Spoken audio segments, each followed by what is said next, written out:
The Preston Art Center, serving the Kentuckiana area since 1941.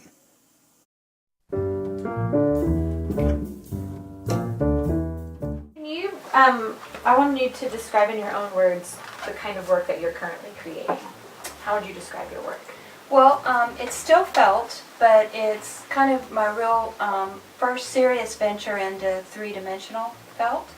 So I start with flat felt that I then bring up from the table, and with seams and with all kinds of engineering feats. Prior to that, any of the three-dimensional attempts I had, they were felted over balls, and then you cut them off of the balls, but these are constructed. So if you look at this is first of all a vertical or a rectangular band that I gathered with mylar, because that's strong enough and it'll hold its shape. So I kind of smocked it or sheared it. There's all kinds of words for this kind of gathering, just because I really liked those folds that it presented. And then I stitched on a bottom, just a circle. I like leaving the raw edges. I like seeing where the silk and wool come together, and just that real natural line that they leave. These were a whole series of work that I did for the show at Pyro, Natural Inclinations, where the real focus was on nature and the natural line. Yeah, that's one other thing I was going to ask is I noticed a lot of your work, even a lot of your scarves, they're very organic. That's so a they big kind of word. remind me of trees or water. Do you get a lot of your inspiration from nature? I get almost all of my inspiration from water, from nature. I really prefer to be outside, and have always been like that. How did you get started with felting, and how long have you been felting for? Well, that's a pretty good story. I first started making felt in 1996, and my husband and I, my husband at the time, we have very good friends that have property on the south side of Louisville, 11 acres, and we always kind of called him the gentleman farmer. They'd had pigs, they'd had chickens, they'd had horses, and they decided they wanted to have sheep. And our friend Jeff called up one night and said, "I'm going to Bardstown to buy some ewes. You want to go with?" And we're like, "Oh, sure. That's a fun thing to do on the weekend." And we went, and it was really kind of funny because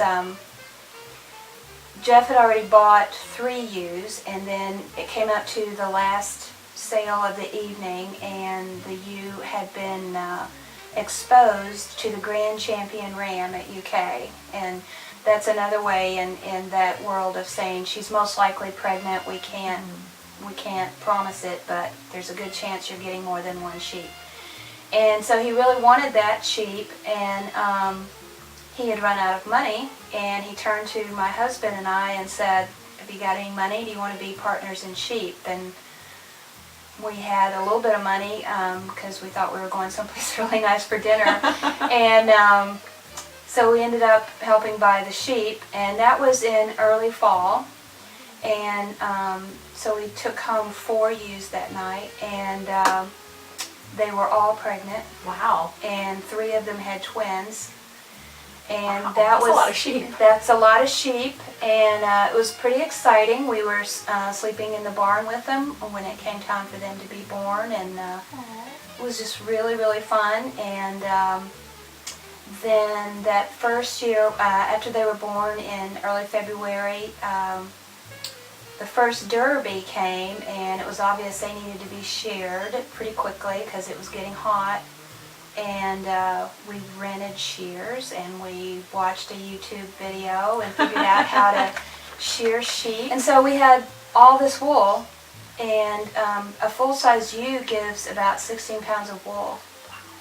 So we had big, giant, we put it in pillowcases because we knew it needed to breathe. I knew that from my fiber conservation training, but we had bags and bags and pillowcases of wool, and my friends, this little group of, sheep farmers, they kind of just thought, well, Vallorie will know what to do with that, and Vallorie didn't. Vallorie knew how to spin.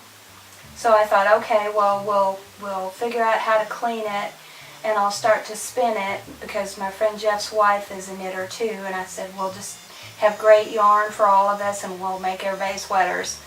Well, I started trying to spin these fibers, and they were very short, and it was just really difficult to do.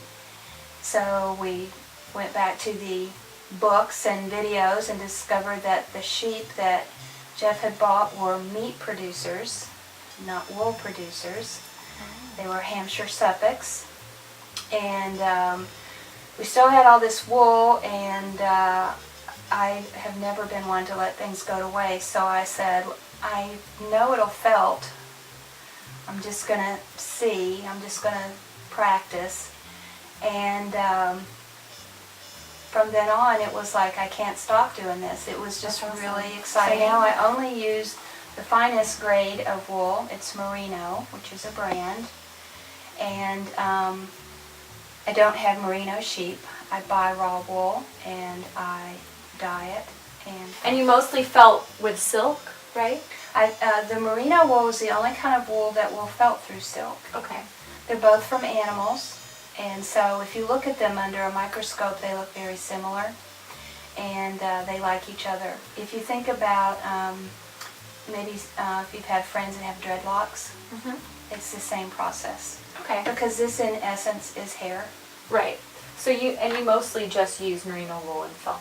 Merino use wool and silk, right? Yeah. You said you've only been felting for about 6 to 7 years, And right? I started. Or no, 1996. Yeah. What kind of work did you do before that? I was a weaver. Is that what you went to school for? I learned to weave in undergraduate school at Berea College. They have the student craft industry there, and I was a weaver for the college. But I took classes in it too to get my art degree. Then I continued that into graduate school. Eventually, my MFA is looking at early traditional weaving drafts, and how similar those are to early quilt patterns. Okay. I'm also a quilter. I knew how to quilt from when I was really young, and so for me, the felt is like the perfect combination of my skill set. I really am most interested in construction and not so much surface design. So to start from something that's very light and airy and cotton candy-like. Right. And the thing about this felt is, if I want to keep felting it, if I want to keep working it, it will get as dense as I want it to. I can keep it as light and gossamer as I want, where you can see the light shining through it, or I can make it very dense. Right, and I would think to have a structure it would need to be denser. That's what I discovered in this most recent. So it can hold up on its own. But I didn't want to give up that sheerness of the kind of felt that I do make, so then I had to make it more dense by gathering it. If you could work in another medium, like let's say you could just all of a sudden be really, really great at another medium, what would you choose? Clay. Clay. Yeah. Why? I think it's about that construction. It's about forming something, and the excitement that I feel when I see it growing, and it's messy, and it's it's very organic. Yeah, definitely. I like to get my hands dirty. I can see a lot of similarities between that, like ceramics and your felt pieces. How much thought do you put into the viewer's understanding of your work?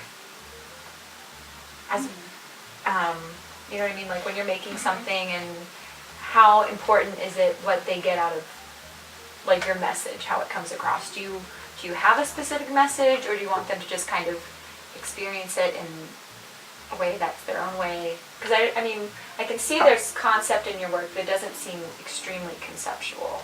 It's not.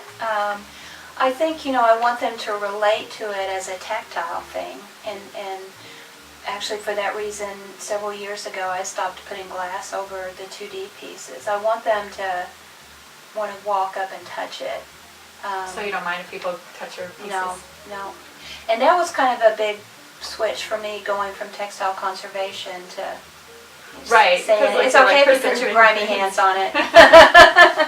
But I think more than anything, what I want them to know about the work I make is my love for the natural line and the natural form. And so if they're looking for something that's really contemporary and pristine, they're not going to find that in my Right. work.